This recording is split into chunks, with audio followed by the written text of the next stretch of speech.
Bueno, buenas noches a todos, bienvenidos. Gracias por estar aquí como cada viernes que nos conectamos y nos reunimos para encuentros con el budismo. Ya casi finalizando este año, esta es la de las últimas conferencias que vamos a tener. Hoy tenemos nuevamente al venerable monje eh, Mumon Roshi,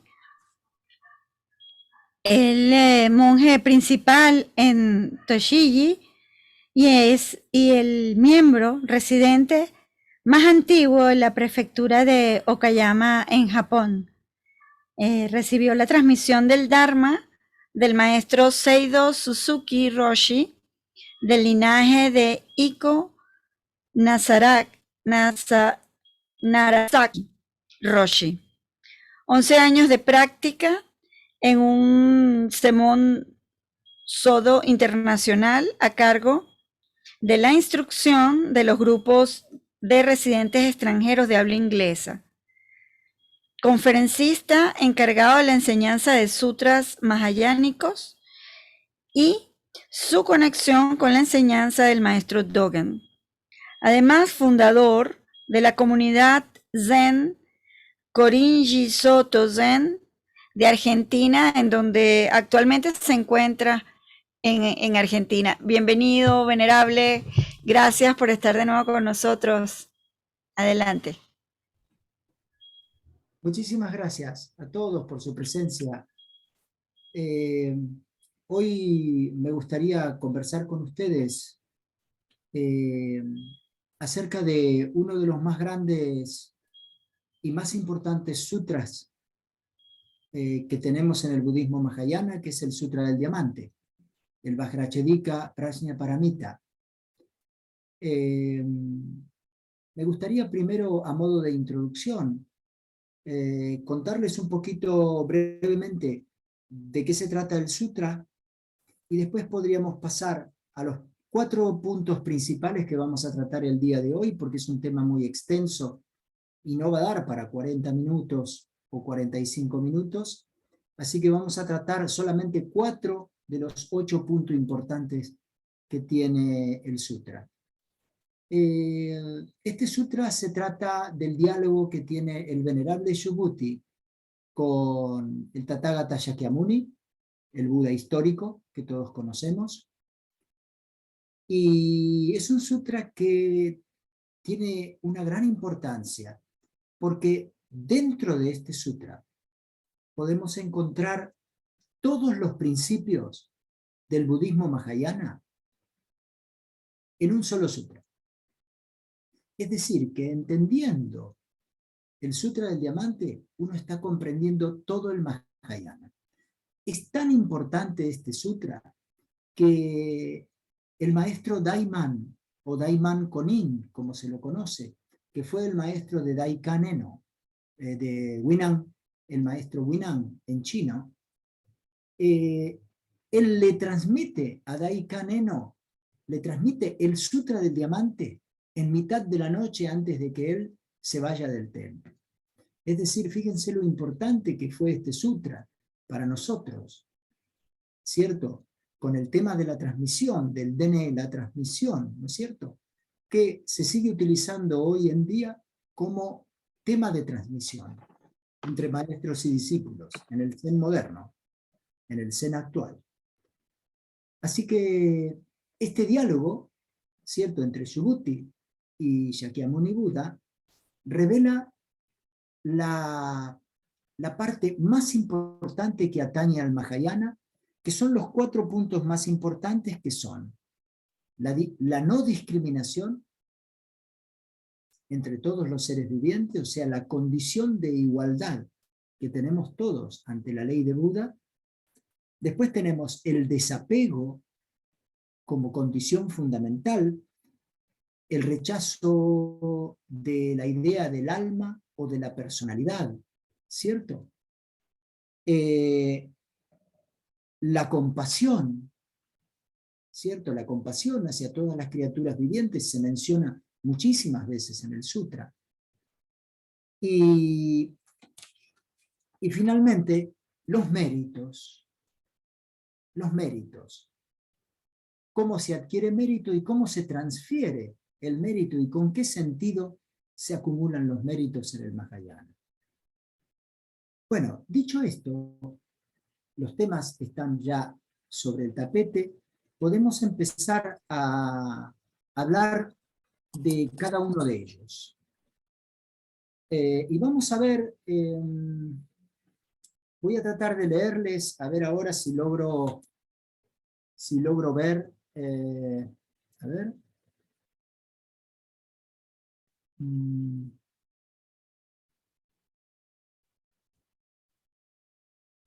Aquí está, el Sutra del Diamante. Vamos a empezar a leer el verso número 3, que es el que habla acerca de todos los seres vivientes.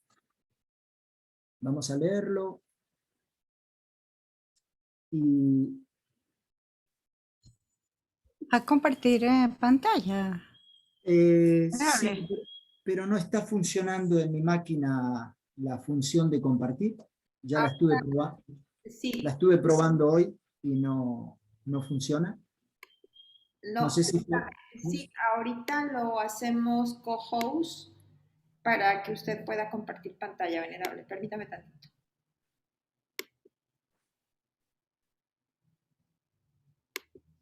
¿Tú puedes hacerlo co-host, Marina?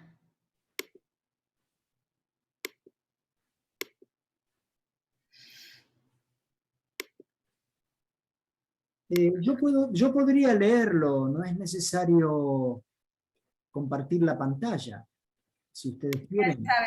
Ya puede compartir pantalla. Y bueno, realmente... En la parte de abajo dice compartir pantalla en un recuadro verde. A ver.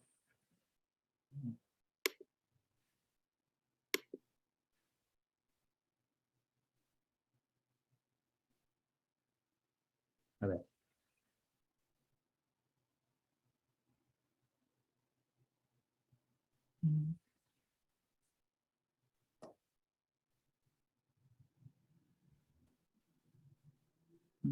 A ver.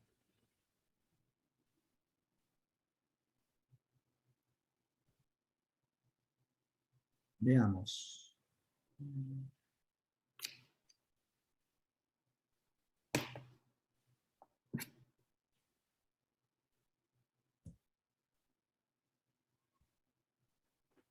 ¿Ustedes pueden ver ahí el sutra? Sí, sí se Bueno, puede, venerable. aquí estamos avanzando sobre el verso número 3, que pongo ahora en pantalla en color. ¿Cierto? Sí, venerable, se ve bien. La traducción del verso 2 dice: de entre la asamblea se levantó el venerable Subhuti, se desnudó el hombro derecho, se arrodilló sobre su rodilla derecha y juntando las palmas de las manos, se inclinó ante el Buda. Señor, dijo, Tathagata, honorado por todo el mundo, qué maravilloso que seamos protegidos e instruidos por su misericordia. Señor, dijo, cuando hombres y mujeres anuncian su deseo de seguir el camino del Bodhisattva y nos preguntan cómo deberíamos proceder, ¿qué deberíamos decirles? En esta pregunta que hace Subhuti a Buda es en extremo importante, porque esta instrucción es la que va a revelar la forma en que todos los bodhisattvas y budas del pasado y del futuro han tenido y han conservado a lo largo de la historia para realizar la transmisión de la enseñanza. Entonces, el Buda le responde, esto es lo que está en color ahora que se ve en la pantalla.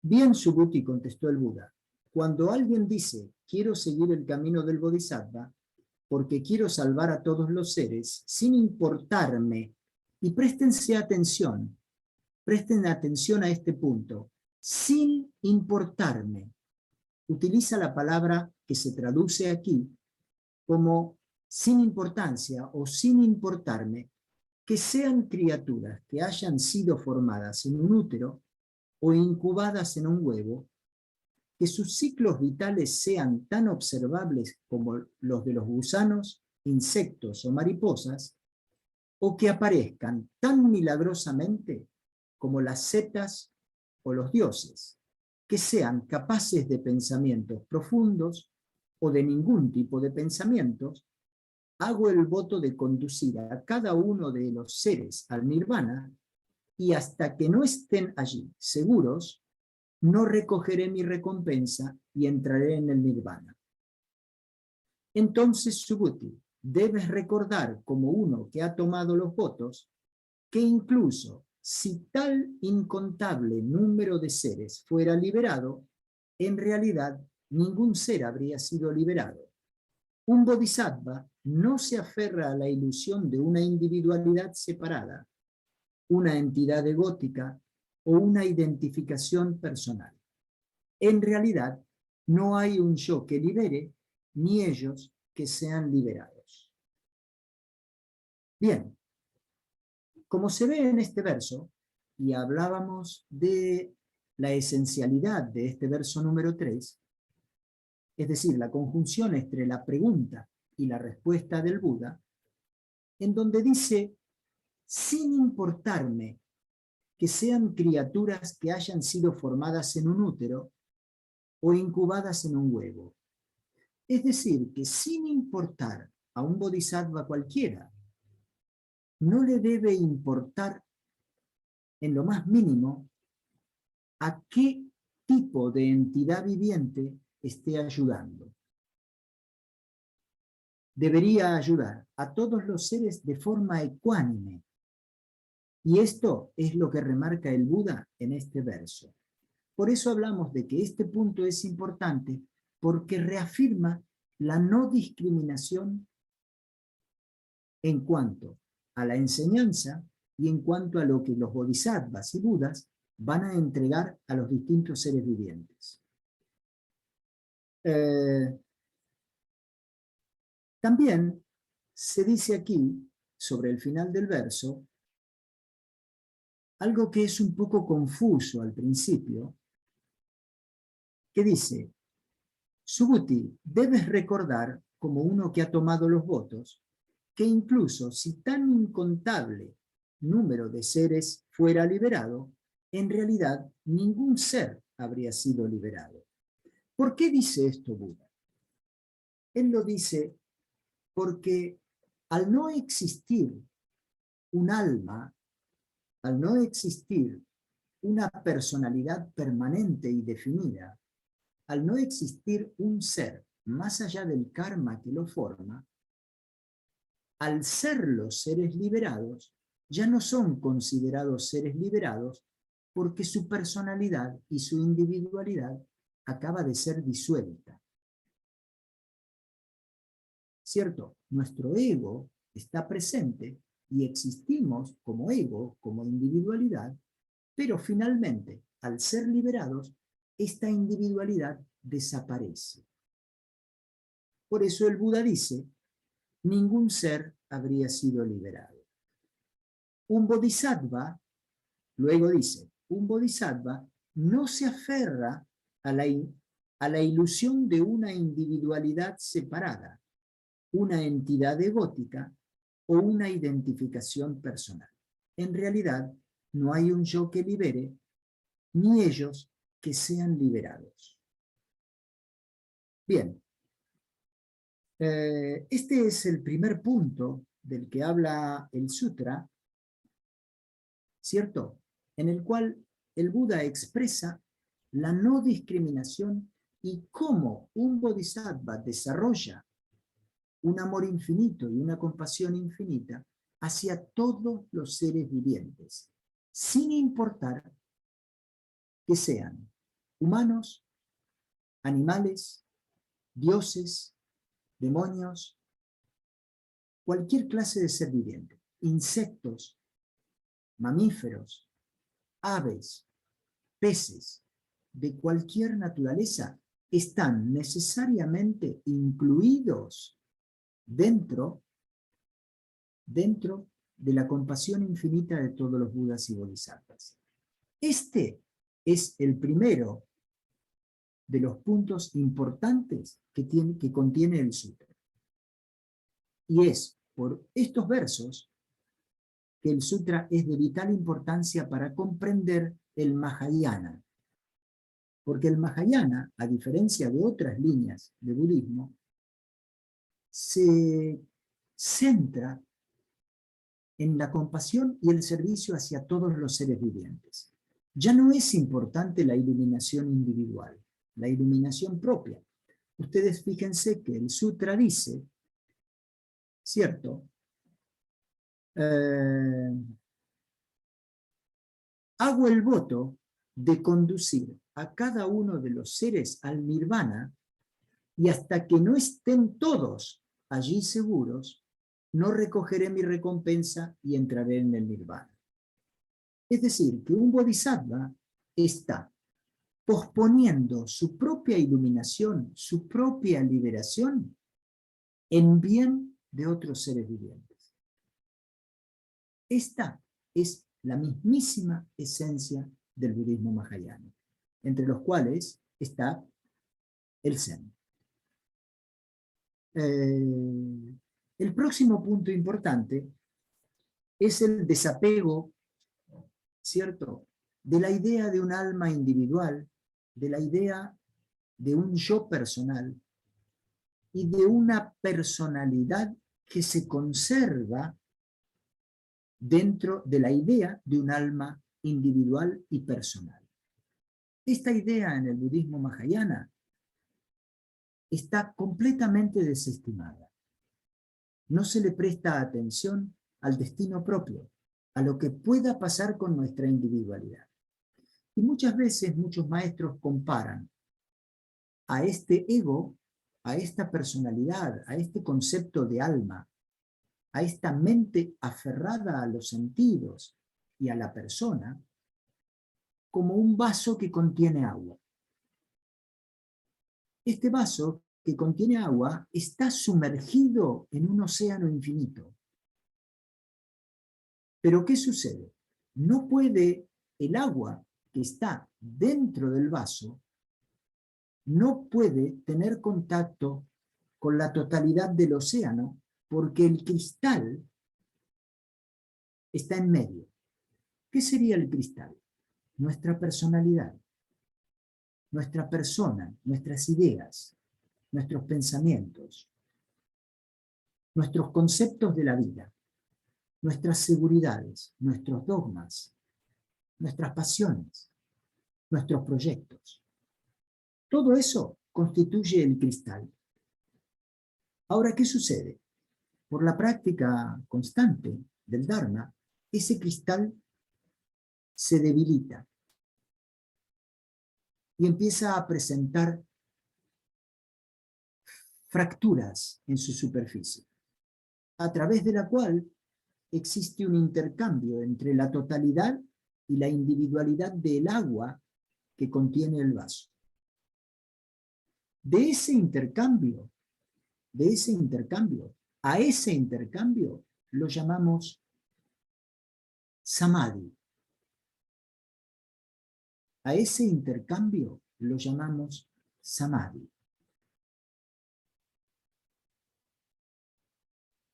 Zazen es el cultivo de samadhi. Zazen es en sí mismo samadhi. El maestro Dogen hablaba de Shikantaza como la expresión vívida del samadhi de todos los Budas. Para él no existía la idea de sentarse para alcanzar la iluminación. Lo que existía era que la concepción del maestro Dogen era que sentarse simplemente sin espíritu de provecho y sin ambición, sin buscar la liberación o el nirvana, es el samadhi de todos los Budas y es en sí misma la liberación y el nirvana de todos los Budas. Esta es más o menos la idea que contienen estos dos versos, número 2 y número 3 del sutra. Ahora vamos a pasar al tema de los méritos Y voy a ir al verso número 8, lo voy a poner en pantalla. A ver, sí, vamos a ir al 8 y vamos a ver el tema de los méritos.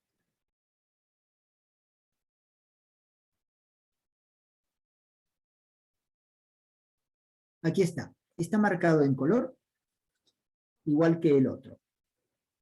En este verso, Subhuti vuelve a preguntar al Buda: bendito Señor, cuando alcanzaste la iluminación completa que trasciende las comparaciones, ¿sentiste en tu mente que no se había adquirido nada?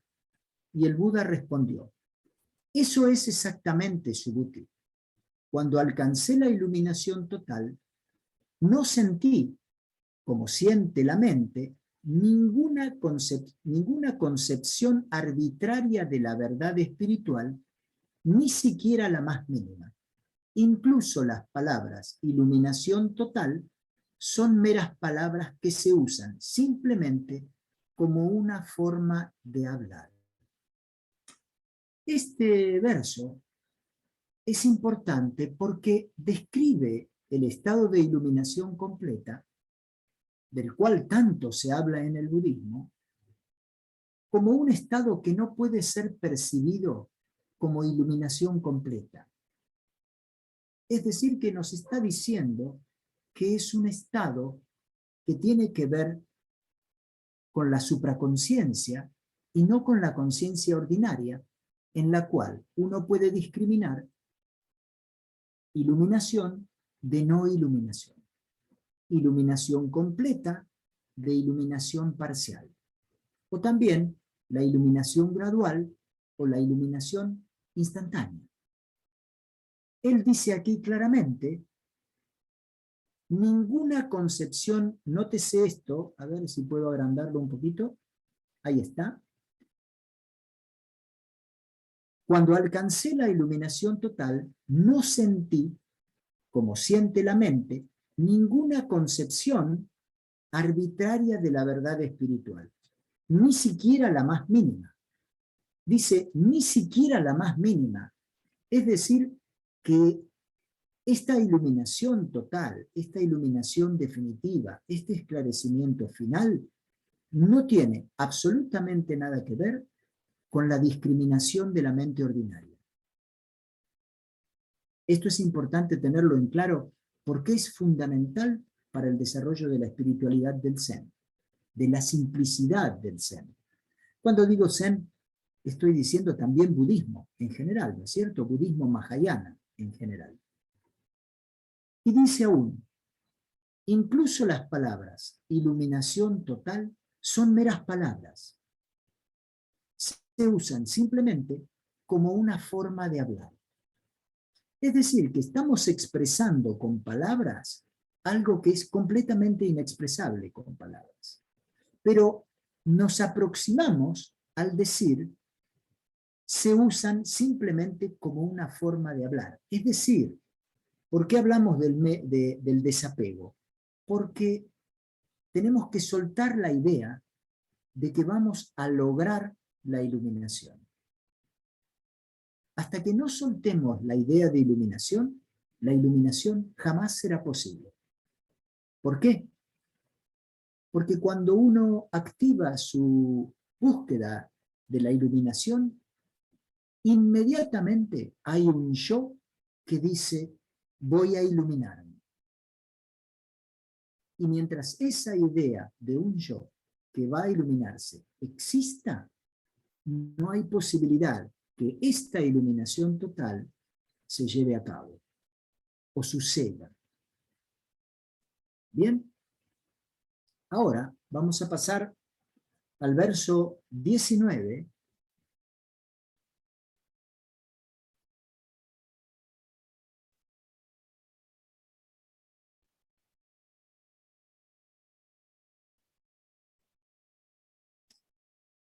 El verso 19, que también está marcado en color, que dice, el Buda dijo, Subhuti, aunque en este mundo ha habido millones y millones de Budas, y todos merecedores de gran mérito, el mérito más grande de todos le corresponderá al hombre o mujer que, al final de nuestra época búdica, en el último período de 500 años, reciba este discurso, lo considere, ponga su fe en él y entonces se lo explique a otro, salvando así nuestra buena doctrina del colapso final.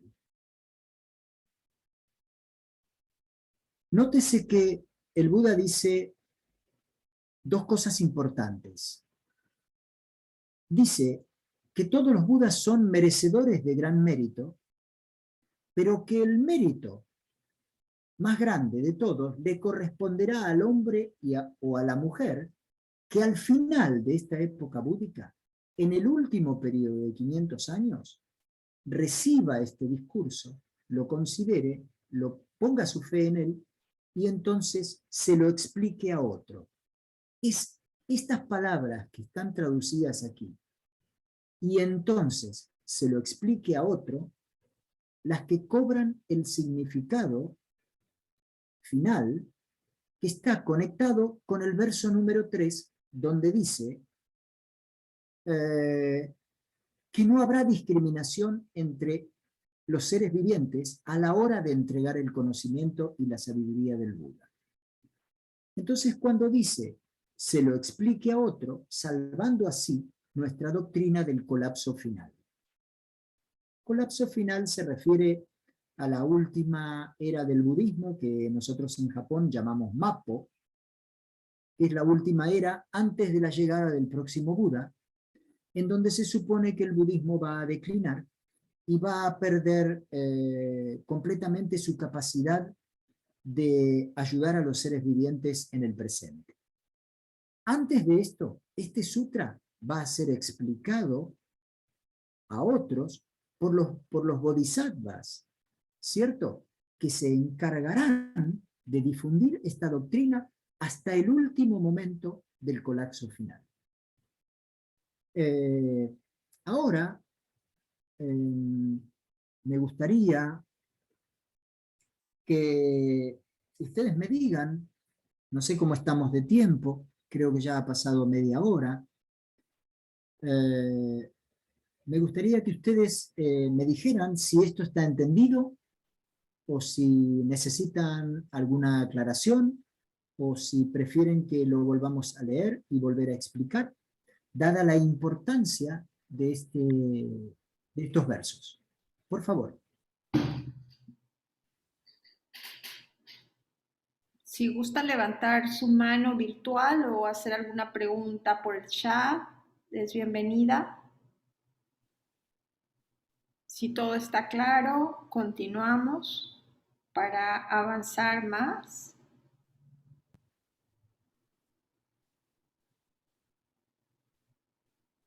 Estamos listos para el examen, venerable. Bueno, en realidad no hay tal cosa, no hay tal cosa. Sí, el examen es personal, El diría. examen, el examen es a cada momento, en cada circunstancia de la vida nuestra. Sí, como está leyendo en el sutta, ¿no? Sin expectativas, sin pensar. Sin pensar en el beneficio propio. Exacto, y sin pensar en la iluminación, ¿no? Exactamente, porque ustedes imagínense por un momento que uno hiciera todo esto para iluminarse a sí mismo. Que uno practicara día y noche, ¿cierto? Toda una vida, por 100 vidas, solamente para iluminarse a uno mismo. Imagínense qué pobreza sería esa. Sí, está uno esperando, ¿no? Lo hace por un fin y es sin fin. Sería una pobreza enorme en nuestro corazón de no ser capaces de ver que hay otros que necesitan esta doctrina y este camino. Hay una parte del sutra que no la marqué en rojo, no la marqué en color, pero que se las puedo comentar ahora a modo de aclaración, en donde él dice que, en donde él dice que aunque un hombre llene 3000 galaxias con los 7 tesoros, ¿cierto? Y los nombra, los 7 tesoros, perlas, oro, diamantes, ¿no es cierto? Él los nombra, los 7 tesoros. Él dice, le pregunta a Subhuti si un hombre que llenara las 3000 galaxias con los 7 tesoros obtendría un gran mérito. Y Subhuti le responde, sí, por supuesto, su mérito sería enorme. Entonces el Buda le aclara, sin embargo, lo vuelve a decir, sin embargo, el mérito más grande sería para el hombre que tome solo 4 líneas de este discurso y aún así se vea movido a explicárselas a otro. Su mérito será mayor al de aquel que practica la caridad. ¿Y por qué? Dice Shakyamuni. ¿Por qué? Porque este discurso puede producir Budas. Da esta respuesta que es reveladora, porque este discurso puede producir Budas. Y ustedes estarán pensando, ¿cómo? Hay un discurso, hay un sutra, que son palabras que pueden producir Budas. Esto suena a una contrariedad enorme con lo que dicen los maestros del Zen, que el Zen no puede transmitirse con palabras, ¿cierto? Sin embargo, el Buda dice que este discurso revela la iluminación perfecta que trasciende las comparaciones. Sin embargo, en el fragmento que nosotros leímos hoy, él dice que él no ha sentido en su persona, en su mente, que haya alcanzado la iluminación.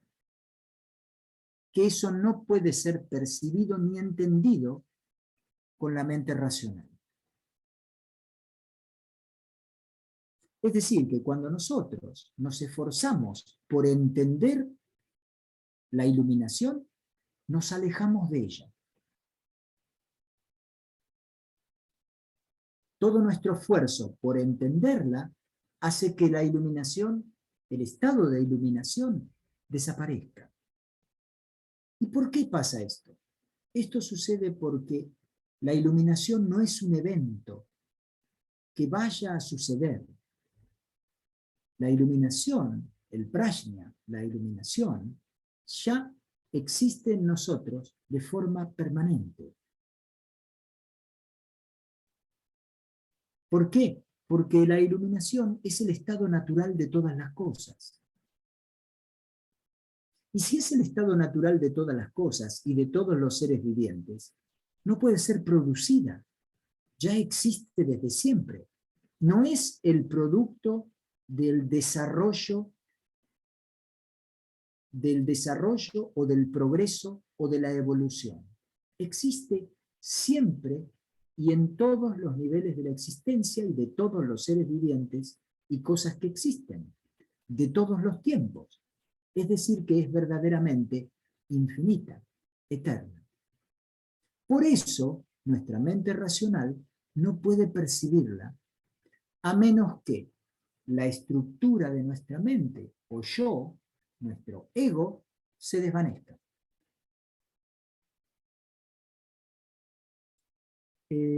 Me gustaría que si hay alguna pregunta o alguna duda, ustedes la pudieran hacer.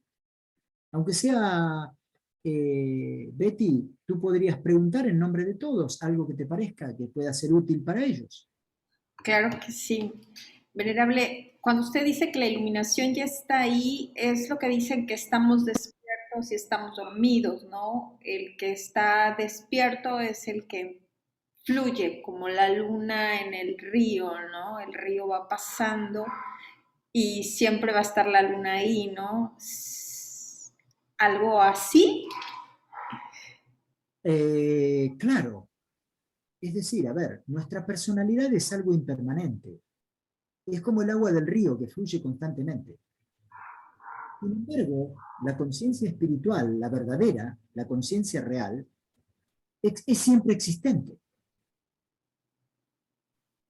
No importa cuánto cambie nuestro cuerpo, mente, no importa cuánto cambien, cuántas vidas vivamos, no importa dónde transmigremos, qué clase de nacimiento tengamos en el reino animal, en cualquiera de los 6 reinos. Eso no tiene importancia. En todos esos estados, la mente no tiene sustancia y no tiene realidad. Es decir, que el yo que sustenta la mente no tiene existencia. Entonces, ¿dónde está la razón de nuestra aflicción? Si el yo no existe.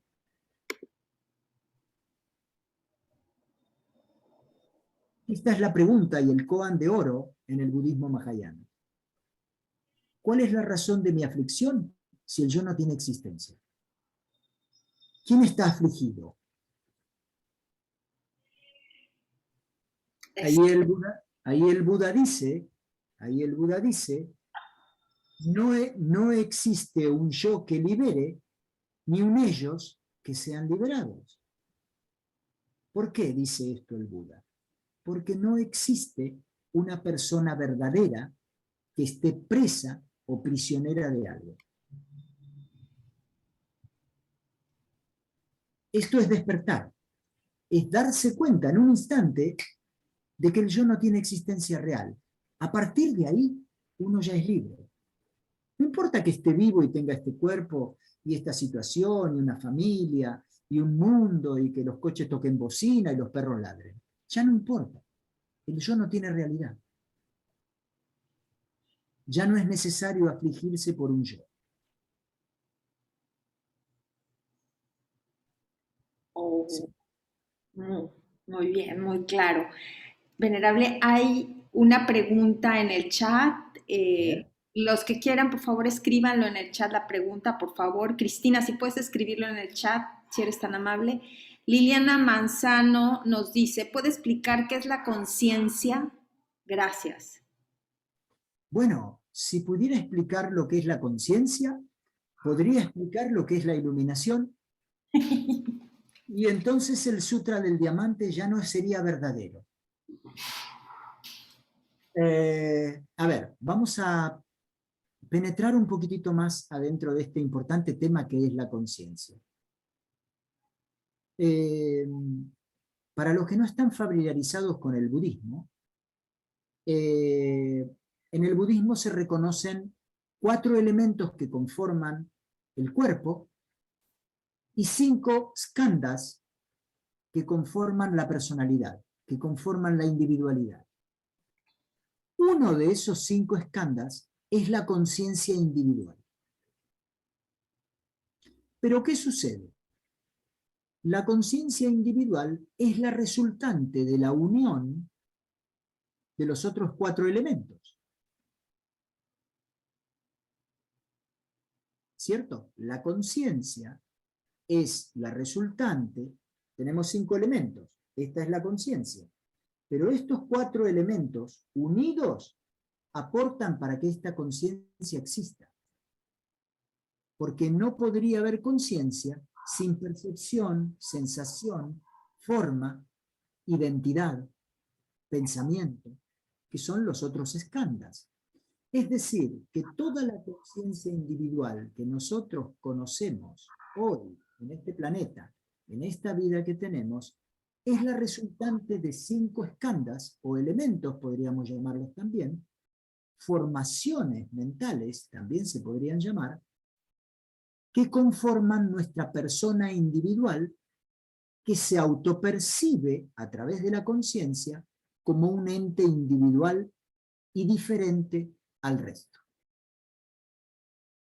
O sea, la conciencia es la resultante de la unión de las funciones sensoriales y mentales que generan la sensación de la individualidad.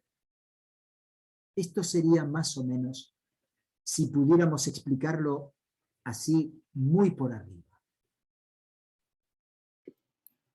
Muchas gracias, Venerable. Tengo una pregunta en mi chat, dice Cristina Casillas, dice, si todos somos iluminados, ¿por qué hay tanta gente mala? Esa es una pregunta muy buena. Esa es una pregunta muy buena. Normalmente esa pregunta es la base de llegar a comprender ¿Cómo es el proceso de la liberación del ser humano y de todos los seres vivientes? ¿Por qué hay maldad? Bueno, nosotros hablamos de que existen tres venenos. Existen tres venenos. Existe la codicia, existe la ira y existe la ignorancia. ¿Qué significa ignorancia? Por favor, no lo relacionen con el estudio, con la capacitación, con la ausencia de capacitación intelectual o de calificación intelectual, o el estudio o el aprendizaje. No, no, no. Ignorancia quiere decir que uno no percibe la realidad tal cual es. Que uno no puede ver la sustancia real de las cosas. Percibe solamente la apariencia. De acuerdo con las apariencias, yo soy un ser individual distinto de todos ustedes, y a partir de esa creencia empiezo a construir una serie de mecanismos que producen determinadas acciones que generalmente tienden a ser egoístas, como codicia, ira, diferentes pasiones que se generan en el espíritu cuando uno se percibe a uno mismo como un ente individual y distinto a los demás. Entonces, ¿qué sucede? Ignorancia es no percibir la realidad tal cual es.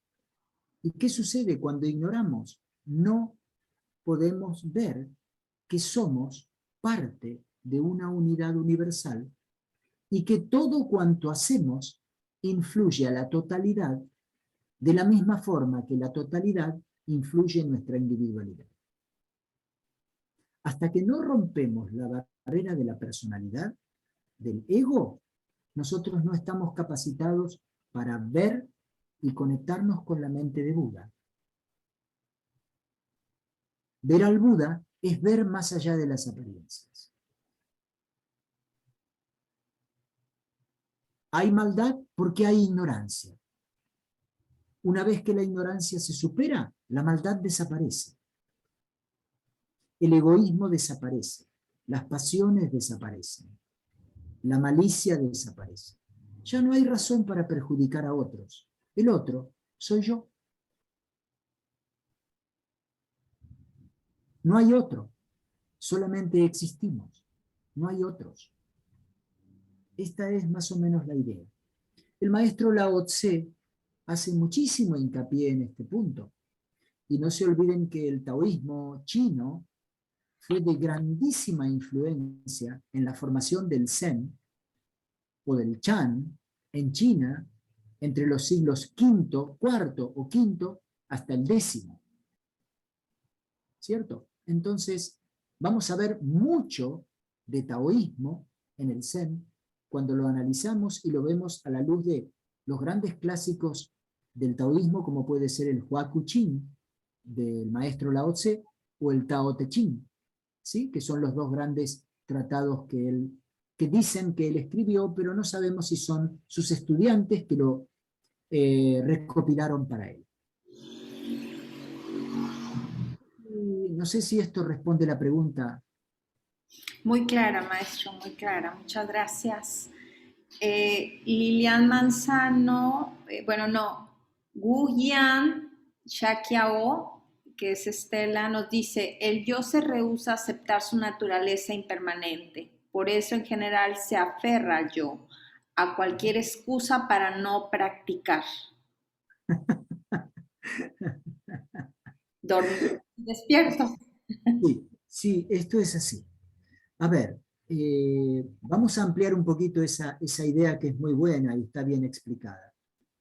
El yo es una cosa viva, que aunque no tenga una existencia permanente, piensa que sí, piensa que es eterno, se ve a sí mismo como permanente. como permanente y como destinatario de todos los beneficios del universo para su propia persona. Mientras esa entidad viva se perciba de esa forma, nunca va a percibir su naturaleza búdica, que no es otra cosa que la naturaleza de todas las cosas y seres vivientes que existen, es decir, lo que llamamos unidad, Tao. Ustedes saben que originalmente en China, cuando no se usaba la palabra Dharma, que es una palabra sánscrita, o Dhamma, en Pali, que no se usaba esa palabra, se utilizaba la palabra Dao, Tao, que quiere decir lo mismo, ley del universo o naturaleza universal. Entonces, esta personalidad que nosotros percibimos como real es una ilusión. Es algo impermanente destinada a desaparecer. Solo el karma continúa, no la persona. ¿Sí? Esto tiene que quedarnos claro si queremos practicar budismo verdadero, porque no podemos tener ni siquiera una pequeña noción en la mente de que existimos como un alma permanente o como un yo permanente. Porque eso quiere decir que estamos aferrados a la idea de individualidad y de beneficio propio. ¿Sí? Esto es algo que uno tiene que entender y profundizar en su práctica para poder liberarse de esa idea de personalidad o de alma individual que tenga un destino eterno o que salve su persona o personalidad para después de la muerte, antes, durante y después de la muerte. ¿Sí? Esta idea uno tiene que empezar a limarla, a correrla, a ponerla a un costado y a empezar a entender que naturaleza búdica quiere decir Dao, naturaleza universal. Es decir, que no hay división y no hay oposición entre las cosas, sino que son y pertenecen a una única naturaleza. No sé si ustedes me ven bien porque yo no tengo imagen propia. No sé si me ven ustedes a mí. Sí, venerable. Sí, sí lo vemos muy bien. Y lo escuchamos perfecto. No, yo te veo a ti, Betty, pero no me veo a mí mismo. Ajá, ok, ok.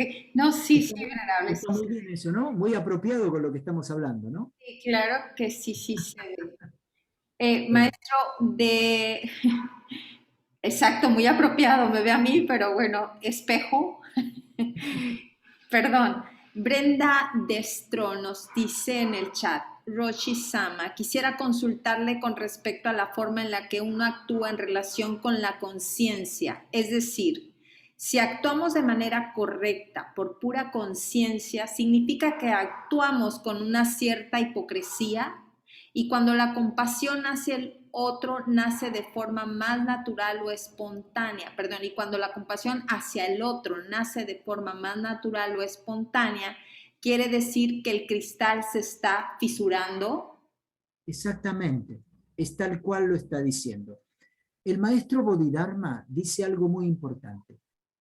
La conciencia del mérito, la conciencia de la bondad, la conciencia del mérito, la conciencia de la iluminación, del progreso o de la caridad, destruye la caridad, la iluminación y el mérito. Si somos conscientes de lo buenos que somos, ya no somos tan buenos. ¿Se entiende? Uno tiene que estar atento al acto puro, no a la consecuencia de los actos o al mérito de los actos. Porque si uno está consciente de lo bueno que es, ya no es tan bueno. Buda no sabe si es bueno o malo. No tiene idea de si es bueno o malo.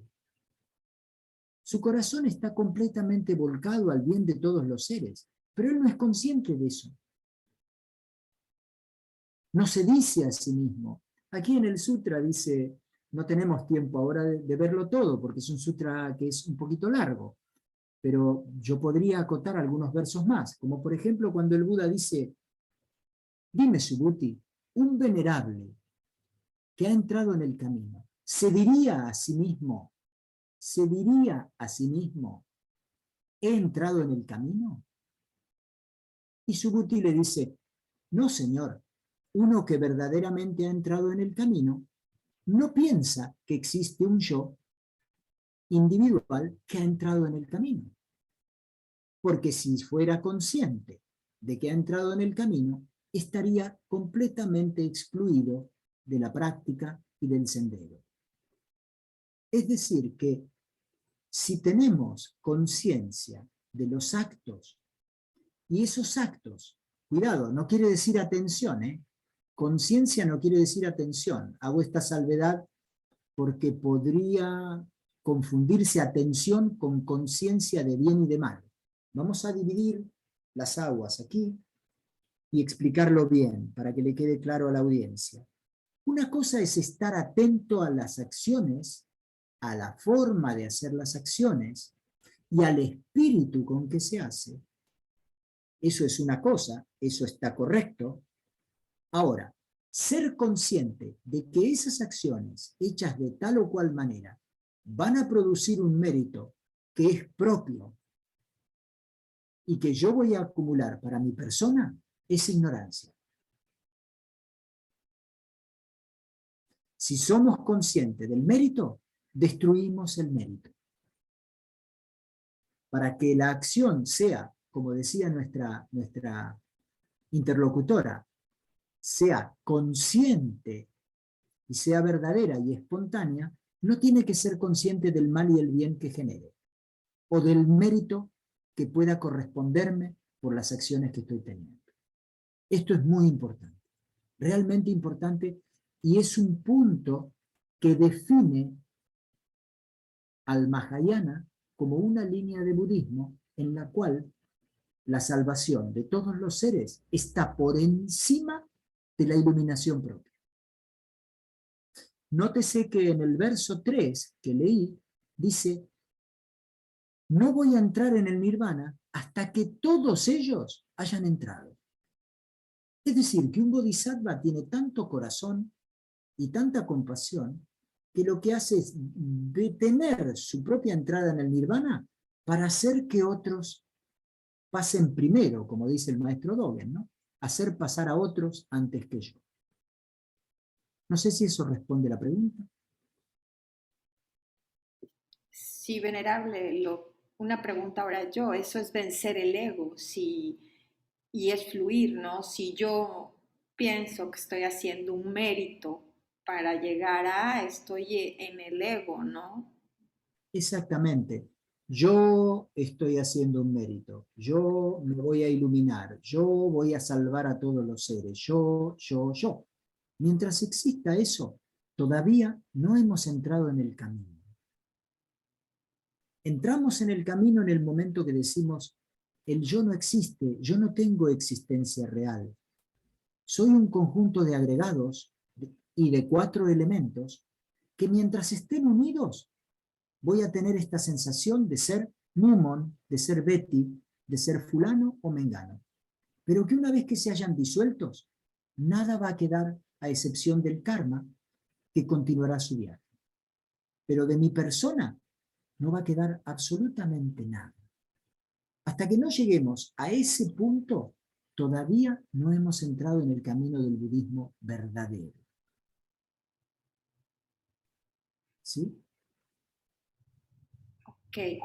Venerable, de Liliana Marzano nos dice, entonces, ¿qué sería el Tao o Dharma? ¿Qué sería el Tao o el Dharma? Bien.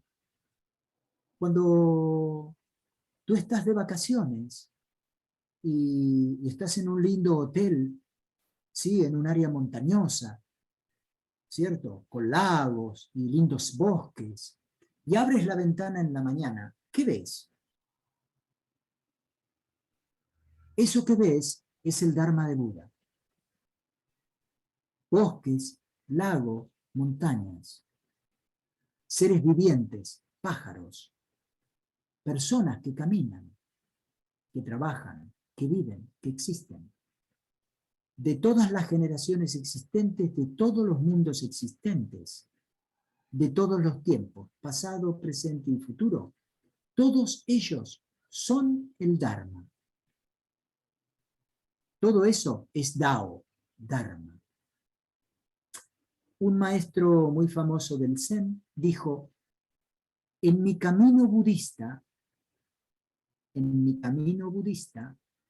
hasta las calaveras, ¿sí? Hasta las carabelas, o sea, los cráneos, ¿cierto? De hueso, predican el Dharma de Buda. Es decir, que para la persona que está despierta, todas las cosas son Dharma viviente.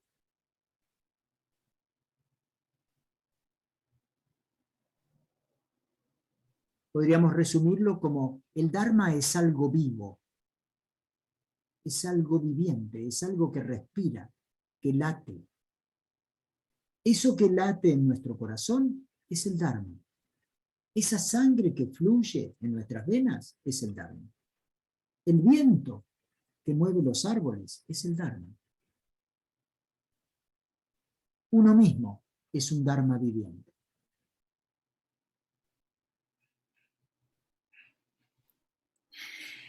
Héctor Mahal. Héctor. Ajá, dice, la atención plena se basa en pensamientos y acto correcto o armonioso, no con bueno o malo. Es importante tener en cuenta para nuestro caminar. Ya de la ley del karma, vipaka nos llega. En Pali se llaman actos hábiles, kasula, y en actos torpes, akusala. Y estos segundos nos crean más sufrimiento y nos alejan de la práctica. Así es. Sí. ¿Y cuál es la pregunta? Yo creo que es un comentario. Es un comentario. Bueno. Sí, decididamente, Héctor. Muchos piensan que practicar budismo zen es hacer lo que le da la gana. Porque total yo fluyo, dice. Yo fluyo. Estoy fluyendo con las cosas. Y en realidad no está fluyendo. Lo que está haciendo es seguir sus propios deseos. Eso no es fluir. Entonces, cuando practicamos atención plena, atención sutil, somos capaces de detectar nuestro ego en sus más infinitesimales expresiones. Entonces lo vemos como omnipresente, como que en todo lo que nosotros hacemos existe esta conciencia de individualidad. A partir de esa conciencia despierta, nosotros estamos en condiciones de deconstruir nuestra persona y no generar más karma, como dice el maestro Bodhidharma, a través de acciones, él dice, de acciones maléficas, malignas, ¿cierto? Entonces, aquel que destruye su karma es aquel que es libre para siempre. Ahora, una vez que uno destruye el ego, ¿quién es el que está libre? Porque si, exactamente, esa es la expresión. Ahí está, muy bien. Levantaste tus hombros, ¿no? Sí. Bueno. ¿Te das cuenta que no se puede expresar con palabras? No se puede decir, porque una vez que el ego termina, terminó todo. ¿Quién expresa? ¿Quién dice? ¿Quién manifiesta? Si el yo no está. Ahí está otra vez. Vas a tener que levantar tus hombros constantemente.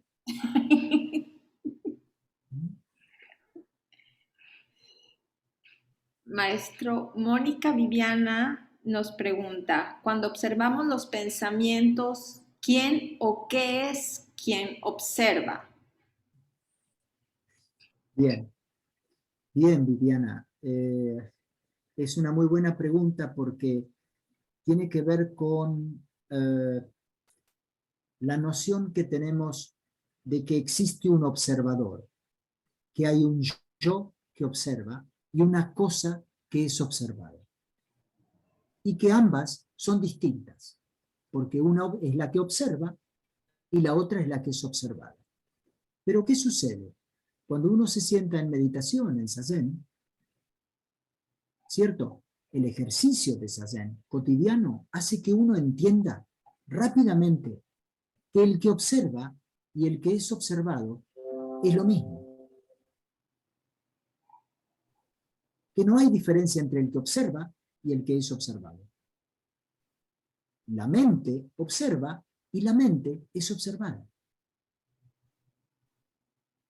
No hay diferencia. No hay quien observe y no hay quien sea observado, porque el que observa y el que es observado es uno solo.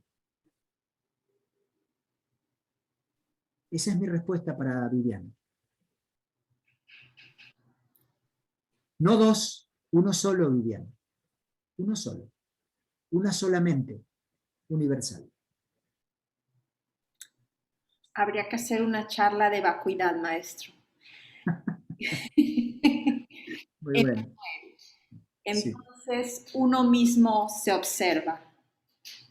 No, no hay uno mismo que se observe. No existe un uno mismo que observa a uno mismo. Es la mente, que no es una persona, que no es una personalidad, la que se observa a sí misma. Pero no es una persona, no hay un yo que observe a otro yo, sino que la mente está observándose a sí misma.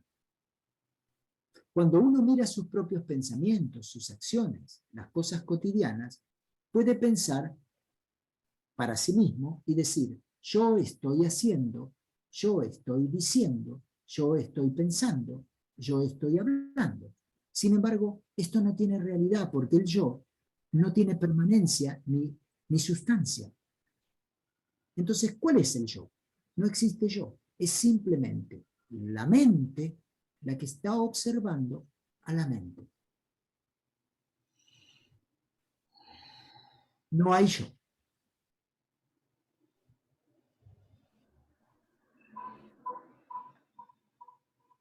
Muy bien. Gracias. Es terrible, ¿verdad? La insustanciabilidad. Sí, sí, de un principio y de primer toque, sí, crea la duda, ¿no? Como que no hay un yo, la misma ciencia cuestionaba el no yo, ¿no? Y ahora con la práctica te das cuenta, solamente en Sazen. Sin práctica esto no hay respuesta. Nuestro cerebro lógico y racional no es capaz de comprender algo que existe antes de existir lo racional y lo lógico. Porque la lógica se comprende a sí misma. Esto es lógico. Lo racional se comprende a sí mismo, como esto es racional. Ahora, ¿cómo puede lo racional y lo lógico entender algo que no está constituido de lógica o razón? Esto no va a suceder nunca, ¿cierto? Nosotros observamos la mente. El maestro Bodhidharma dice, existen muchos métodos, ¿cierto? Para lograr, digamos, de alguna manera, el progreso espiritual. Pero hay uno de ellos que sintetiza a todos los métodos. Y este es la observación de la mente. Zazen, Shikantaza, es observar la mente. Pero prontamente nos damos cuenta que no existe un yo que observa la mente, sino que es la mismísima mente la que observa los procesos de sí misma. Es la mente observando el pensamiento, observando las percepciones, las sensaciones y la conciencia. Es en ese momento que, como decía nuestra interlocutora, el ego se empieza a resquebrajar. empezamos a ponerlo en duda. Empezamos a sentir que esa copa de agua en medio del océano empieza a perder cohesión y que poco a poco, por esas ranuras, por esas fisuras que tiene el cristal, empieza a pasar agua del océano. Y gradualmente el agua interna y externa se fusionan. Siempre fue agua. A ver, no hay dos aguas, una interna y otra externa. Lo que hace a la realidad del agua interna y externa es simplemente el cristal. Quitado el cristal, no hay diferencia entre el agua. A ver, ¿cómo diferenciamos? Nosotros tenemos un vaso de agua aquí. Lo echamos al río. El vaso queda vacío y lo tiramos. Lo arrojamos fuera. ¿Cómo diferenciamos ahora el agua que estaba dentro del vaso y la que estaba en el río antes de echar el agua? ¿Hay alguna manera de hacer eso? Eso no se puede hacer porque la naturaleza de las aguas, del vaso y del río son la misma.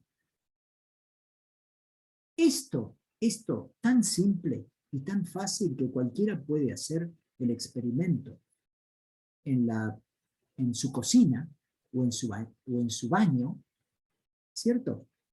Con un vasito de agua, es la clave de entender de qué se trata el budismo zen o el budismo en general.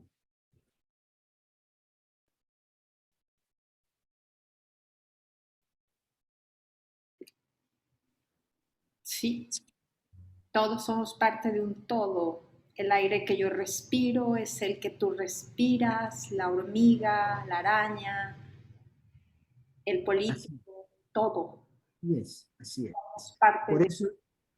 Por eso el sutra dice, sin importarme. ¿Se acuerdan que lo remarqué? Esa palabra que se traducía allí como sin importarme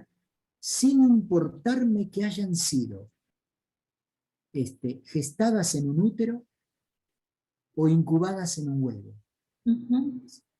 Sin importarme que sus ciclos sean tan observables como el de los gusanos, insectos o mariposas, o que aparezcan tan milagrosamente como las setas o los dioses.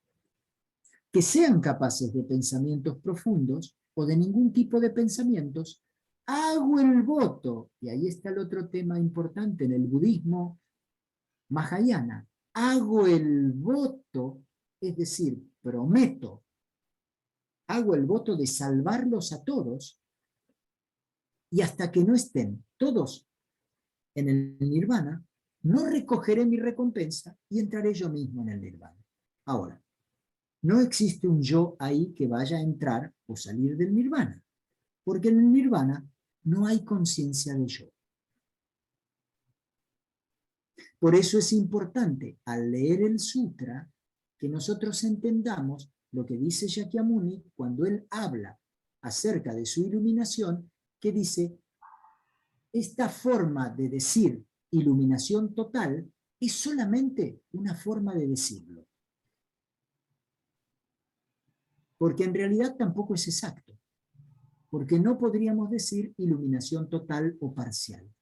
Porque estaríamos discriminando. Y si hay discriminación, hay yo. Y si hay yo, no hay nirvana.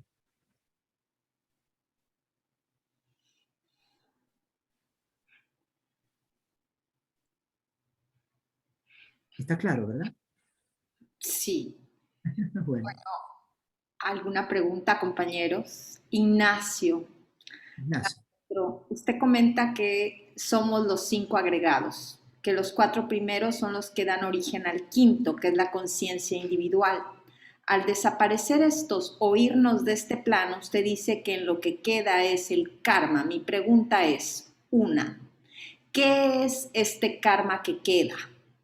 2, ¿qué relación tiene este con la llamada conciencia universal? Y por último, 3, ¿es la iluminación disolución del yo, la eliminación de este karma y ser solo conciencia universal? Ujú, ujú. Bueno, dime la primera fragmento de la pregunta. ¿Qué es este karma que queda? Bueno, lo que queda es simplemente las impresiones que dejaron las acciones que se constituyen en samskaras, se les llama samskaras, que son las tendencias producidas por las acciones que un individuo realiza en vida, que al morir, ¿cierto?, se manifiestan en otro tiempo y espacio. A eso le llamamos samskara. Esos samskaras son parecidos, podríamos trazar un paralelismo, si queremos, con esta idea, que son semillas de un árbol. El árbol no es la semilla, ni la semilla es el árbol. Sin embargo, no podemos decir que sean diferentes, porque uno proviene del otro. La semilla proviene del árbol, y aunque no sea la semilla un árbol, da origen a otro árbol, que es distinto completamente del que dio origen a la semilla. Esta es la idea del karma impersonal o del samskara como entidad impersonal. No es un alma personal con nombre y apellido, por decirlo de alguna manera, que se mueve en el tiempo y el espacio y reaparece en otro tiempo y lugar. Esto no es así. No es una personalidad, ni una persona, ni un alma. Es un conjunto de tendencias que se manifiestan, ¿cierto?, a través de una inteligencia universal, ¿cierto?, que las armoniza y las ordena. ¿Cuál es el segundo punto? ¿Qué relación tiene este con la llamada conciencia universal? Y por último, bueno, hasta ahí. Bien. ¿Qué relación tiene este con la Con la llamada conciencia conciencia universal? universal. Ya la Bueno, sí, bueno, todo es parte de la conciencia universal. Todas nuestras acciones, por individuales que parezcan, están dentro de la conciencia cósmica. A uno le puede parecer que es uno el que está actuando, pero en realidad no es así. Es el universo entero que está actuando. Porque, ¿de dónde provengo? ¿Por qué yo tengo manos, tengo ojos, tengo sentidos? ¿Por qué tengo todo eso? Porque hay un universo que genera manos, ojos, ¿cierto?, orejas, boca, facultades intelectuales, cognitivas, conciencia. Esta es la relación con la conciencia universal. La mente o conciencia universal, escuchen bien la palabra, la mente, la podríamos llamar a la conciencia universal solamente mente. Si quisiéramos, la podríamos llamar mente. Es decir, que toda la existencia y todo el Dharma universal y todos los universos que existieron, existen y existirán, están contenidos dentro de la mente. Es decir, que son esencialmente una mente. Esta es la relación que existe entre lo individual y lo universal. Una sustancia o hilo conductivo cósmico que está en todas las cosas y en todos los seres. A eso le llamamos naturaleza de Buda. Y por la última, ¿es la iluminación, disolución del yo? La eliminación de este karma y ser solo conciencia universal. Eso podría definirse así, como lo dice él, es muy elegante y muy filosófico, pero a mí me gustaría aclararlo un poquitito más porque es demasiado importante. Y sobre todo desde el punto de vista de la práctica. Porque la forma en que él lo expresa es algo tan elevado y tan alto que se vuelve impracticable. Porque ¿cómo destruyo el ego? No cabe ninguna duda de que el ego, de que la iluminación es la destrucción del ego. ¿Cierto? Inclusive el Buda Shakyamuni en este mismo sutra dice, todos los bodhisattvas, grandes y menores, experimentarán la mente, la conciencia, la mente universal que sigue a la extinción del ego. Él lo está mencionando aquí, en este mismo sutra. ¿Cierto? Pero aquí el kit de la cuestión es cómo hacemos para que el ego desaparezca. Y la respuesta a esto está en una sola palabra. No lo hacemos, se hace. Porque si nosotros somos los que destruimos al ego, no lo estamos destruyendo, lo estamos construyendo. Porque yo destruyo el ego. ¿Cómo? ¿Yo destruyo el ego? Es una contradicción. Si soy yo el que está destruyendo el ego, quiere decir que el ego es algo distinto de mí y que este ego está operando sobre el ego de otro. ¿Cierto? ¿Mi lógica es correcta? Sí. Entonces, no hay forma de destruir el ego. El ego se transforma, el ego se domestica, el ego se entrena, el ego se purifica para que sirva al Dharma, para que trabaje para el Dharma. Es más, les diría a los practicantes que estén oyendo que la última cosa que tienen que intentar es un esfuerzo consciente por destruir su ego. El ego no tiene realidad, no se enfoquen en eso. No traten de destruir una cosa que no existe. Miren su naturaleza interna. Siéntense todos los días y miren su verdadera naturaleza.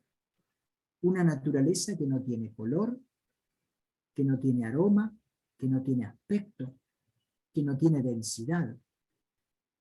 ¿Cierto? Que está completamente vacía de los 5 elementos y de los 5 sandas y los 4 elementos.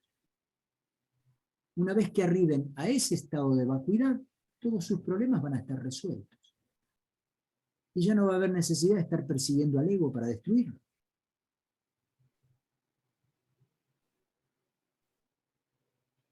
Si el ego no tiene existencia, ¿para qué me voy a centrar en destruir al ego? Eso es como construir un enemigo ficticio y empezar a perseguirlo. No tiene realidad. No vale la pena preocuparse por él. El ego no se destruye ni se construye. Se abandona. Se deja. Dogen Zenji dice, abandonar cuerpo y mente. ¿Qué quiere decir con eso? Cuerpo, 4 elementos. Lo que decíamos recién. Cuerpo, 4 elementos. Mente, 5 sandas. Abandonar cuerpo y mente. No dice destruir. No dice domesticar. No dice nada de eso. Dice simplemente abandonar. No hace falta que lo destruyamos. Con abandonarlo y dejar de servirlo, de atenderlo y de fomentarlo, es suficiente. ¿Y cómo se logra esto? Practicando con un maestro dentro de una sangha. En casa, mirando televisión y tomando cerveza, no lo vamos a lograr. ¿Por qué?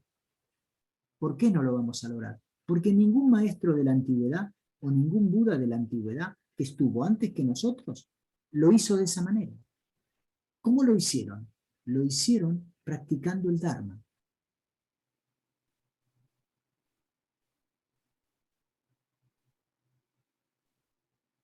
No sé si responde la pregunta. Ignacio, responde la pregunta.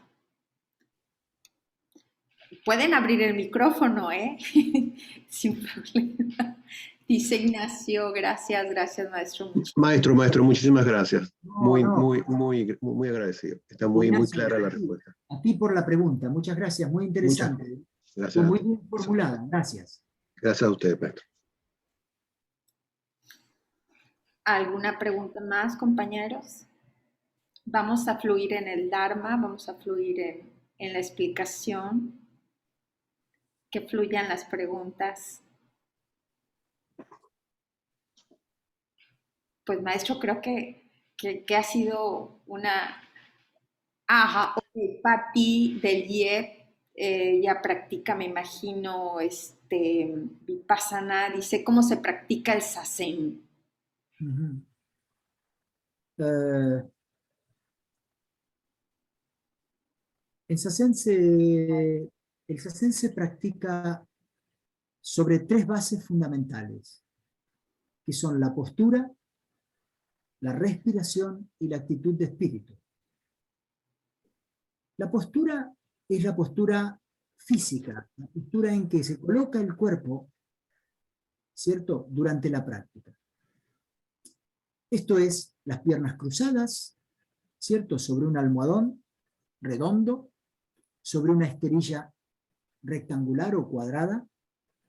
Nos sentamos mirando la pared, cruzamos las piernas, cada uno según sus posibilidades, colocamos la espalda derecha, el mentón hacia atrás, los ojos abiertos o apenitas cerrados, no mucho, no completamente cerrados, con la vista colocada a 45 grados, ¿sí?, en diagonal hacia abajo, de esta forma. Vamos a colocar las manos, aquí no se va a ver porque... Vamos a colocar las manos con las palmas hacia arriba, la izquierda sobre la derecha, y los pulgares enfrentados de forma horizontal, evitando formar pico o valle, tienen que estar completamente horizontales los dedos, y vamos a colocar el cuello estirado hacia arriba y el mentón ligeramente hacia atrás, y la lengua en todo momento ligeramente pegada contra el paladar superior. Esta es la postura. Ahora, el primer pilar, ¿cierto? El primer pilar de los 3 pilares. El segundo pilar es la respiración, y en este punto existen 2 formas. Primero está la forma en la que la respiración se educa y se controla, ¿cierto?, de modo tal de que la inspiración sea un poco más corta que la exhalación. Es decir, que el énfasis durante la respiración en Zazen es la exhalación. La inhalación carece completamente de importancia. La exhalación es la importante. Y después está la otra versión, que es la del maestro Dogen, en la que él no da ninguna recomendación con respecto a la respiración. Él dice, simplemente la respiración se vuelve natural. Natural. La respiración que tenemos natural, esa es la respiración de Zazen, que puede ser en cada uno un poco más lenta o un poco más rápida. No se interfiere en Zazen de ninguna forma con la respiración, para evitar justamente lo que decíamos hoy, mientras hablábamos de la conciencia, que decíamos que la conciencia del mérito destruye el mérito. Entonces, si yo me pongo a controlar la respiración, hay un ego que controla la respiración. Entonces estamos en lo mismo del principio. El ego controla la respiración. Hay un yo que controla la respiración. Mientras que si la dejamos fluir y solamente la observamos y la dejamos ser, no hay un ego que controle absolutamente nada, ¿cierto? Hay solamente una mente despierta que observa. Eso es todo. A eso le llamamos actitud de espíritu. Actitud de espíritu quiere decir que no existe una animosidad, que no existe un objetivo, que no existe una ambición de progreso o de cambio en ese acto contemplativo. Es solamente observación de la mente. No es acción, no es progreso, no es iluminación, ni es entendimiento. No es nada de eso. Es solamente observación. Así se practica.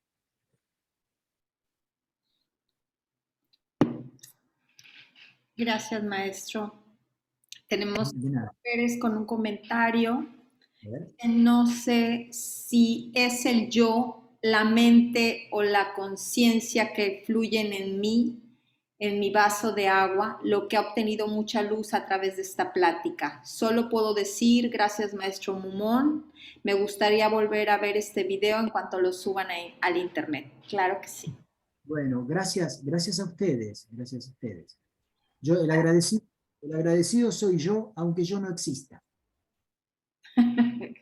Gracias. Patti da gracias por la explicación de Elsa Zen. Ah, bueno. Cristina tiene levantada la mano. Cristina, si gustas abrir tu micrófono.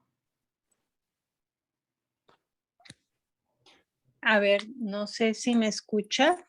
Sí, la la escucho. Una pregunta. Las respiraciones cuando las hace uno acostadas a un ritmo, llega uno a un nivel que no sé, le han llamado el viaje del águila o el viaje astral. A mí me ha pasado varias veces ya hace muchos años, obviamente con alguna persona al lado, y me voy, y la última vez me costó mucho trabajo regresar. Bueno, ¿y cuál es la pregunta, Cristina? ¿Qué necesitas saber? Eso es natural, por eso luego a mí no me gusta ponerme a hacer respiraciones porque me da miedo irme. Ajá.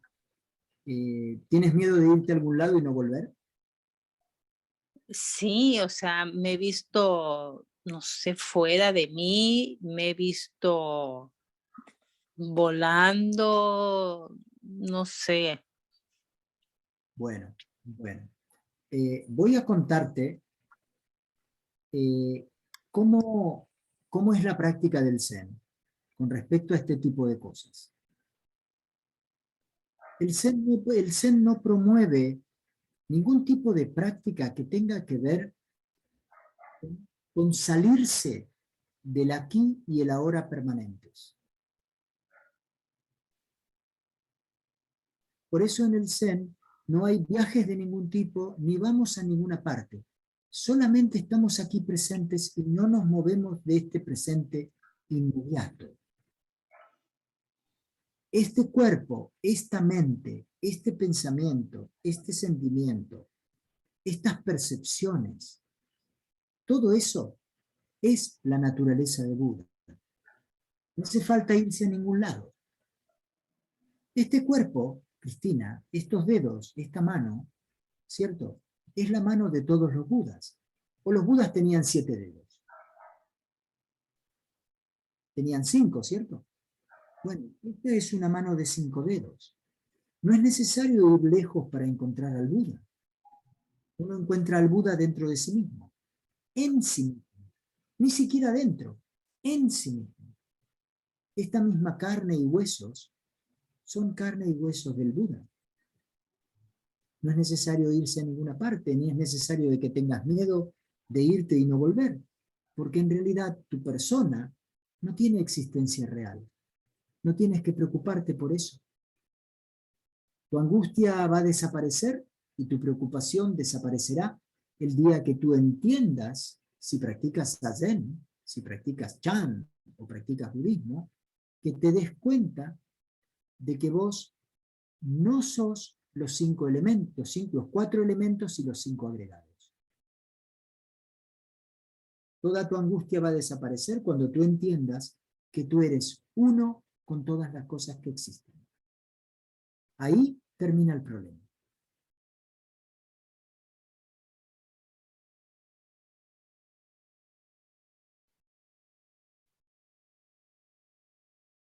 No sé si está Cristina ahí todavía. Sí está, tiene el micrófono cerrado, pero creo que fue clara. A ver, ¿Ya? Sí, sí lo entiendo. No, eso que me ha pasado, como que me pasó hace tiempo, no ha sido nada más acostada, sino también sentada. Bueno, evidentemente tú tienes algún tipo de capacidad, eh, paranormal, ¿cierto? Que no es habitual y y con la cual yo no puedo ayudarte porque no está dentro de la doctrina del budismo zen. Bueno, ok, No gracias. podría, no podría yo asesorarte con respecto a eso. Creo que tendrías que pensar más bien en un maestro de yoga o de tantra que pueda ayudarte para aprender a disciplinar y a utilizar este don que tienes. Ok, Creo que, gracias. creo que por ahí vas a tener una respuesta mucho mejor que la que yo puedo dar.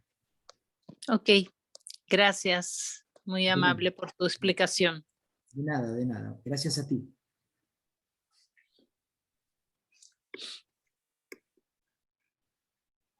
Ya no hay más preguntas, compañeros. Ignacio, adelante, levantó la mano. Maestro, muchas gracias por tan aclaratoria presentación.